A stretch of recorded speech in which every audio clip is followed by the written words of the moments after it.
हा पंच आहे, एक लहानसं बाळमाकड. पंचचा जन्म जपानमधील इचिकावा सिटी झू मध्ये झाला. जन्मानंतर काही दिवस त्याच्या आजूबाजूला आई नव्हती. पंचच्या आईने त्याला स्वीकारलं नाही. आईशिवाय बाळमाकडाचे जगणं कठीण असतं.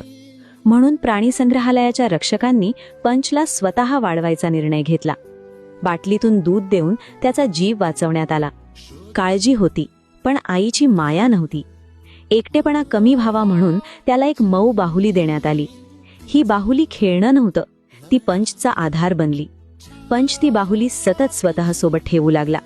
जिथे पंच जातो ती बाहुली त्याच्या सोबत असते. 19 जानेवारीला पंचला पुन्हा इतर माकडांमध्ये नेण्यात आलं. तो इतर माकडांकडे पाहतो, जवळ जायचा प्रयत्न करतो.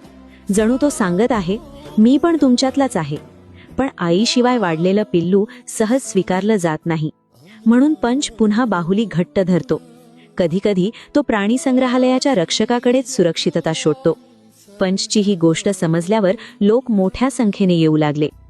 तरीही पंच प्रयत्न थांबवत नाही इतर माकडांमध्ये मिसळण्यासाठी. ही गोष्ट गोंडस नाही, ती खरी आहे. हा पंच आहे, आईशिवाय वाढलेला, पण हार न मानणारा.